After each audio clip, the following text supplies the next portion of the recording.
Joe again. Today we're going to discuss proper installation techniques for an irrigation system. We're going to cover how to efficiently stock your truck for a perfect or near perfect installation. Inside your truck, you want to keep it stocked with various amounts of irrigation parts and tools that will come in handy when the unexpected happens. So in the first compartment, coming out of the driver's side, is probably the most important compartment. Here's what we keep inside of there. One of the most important things to keep inside of your truck is a bag full of PPE equipment for both yourself as well as your crew. Keep extra gloves, earplugs, eye protection goggles, dust masks, rubber gloves, all of that in the case that we are handling anything toxic. Protective equipment is imperative for your crew. PPE or personal protective equipment includes, but definitely not limited to, gloves, safety vests, hard hats, steel-toed boots, ear protection, and safety goggles. If this equipment fails on the job, your crew members cannot safely work. Keep backups so that you can keep your team protected and continue working. You should also include a first aid kit for any mishaps that may occur on a job site. In addition, you should also have a tool bag inside of your truck. We could call this a go bag. It's a great kit for both installation as well as troubleshooting. It may include such things as a hammer or installing hardware on walls, screwdrivers and a socket set for controlling mounting and valve servicing, saws, PVC primer, PVC solvent, Teflon tape, pipe cutters, adjustable wrenches, tongue and groove pliers, locking pliers, and adjustable pliers for servicing different products are also very nice to have on hand.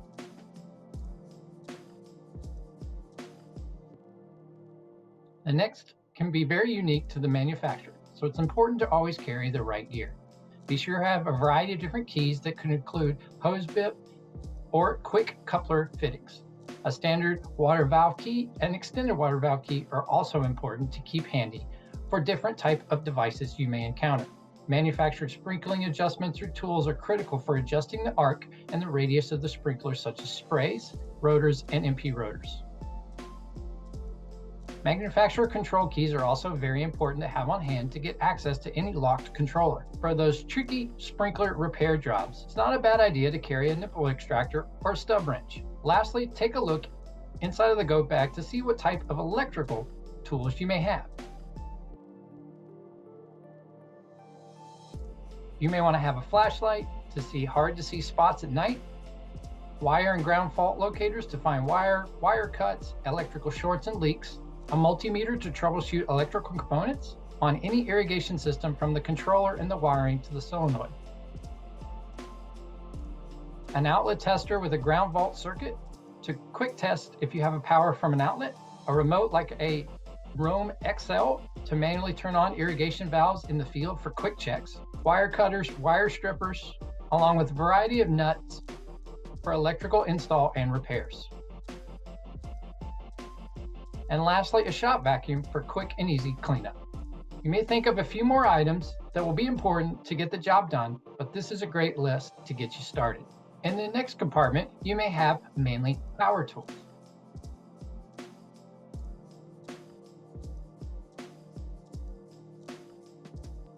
Such as electrical tools, drills, saws, jigsaws, etc. There is also usually gas on here for cutting concrete. The compartment or area that you're storing your power tools for tough jobs is never a bad idea. Here are some tools you might consider: a drill, a reciprocating saw, a hammer drill, masonry bits, and extension cords. This allows us to handle woodwork, hardscape, and minor repairs needed during installations.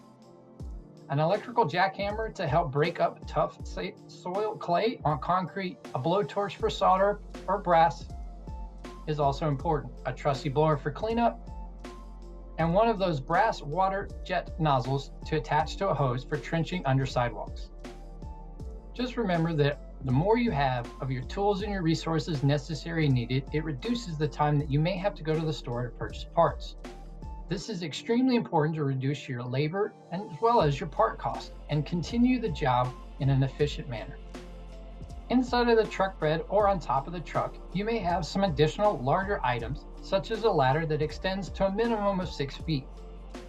This is for checking or hanging control sensors. In addition, you may have shovels, a pickaxe for trenching and backfill, 5-gallon buckets for moving materials and easy cleanup, rakes for cleanup, fuel, and extra wire. Just remember, you'll probably think of something extra.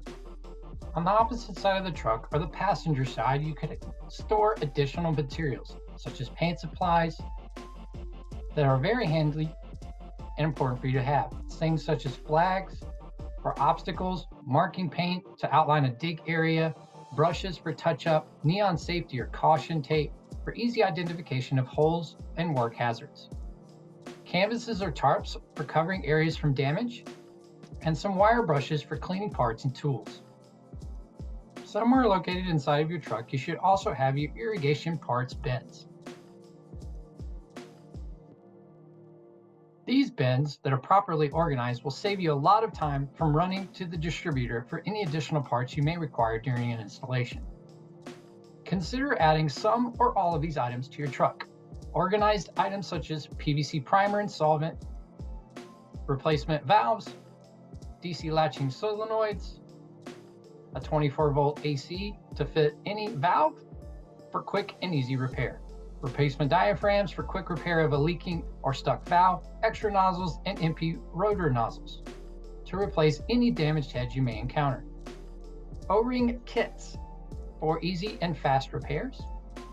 As a reminder, these are all just suggestions and a beginning to ensuring that your truck is properly resourced with all the tools and parts necessary for any and all installations or repairs that you may encounter.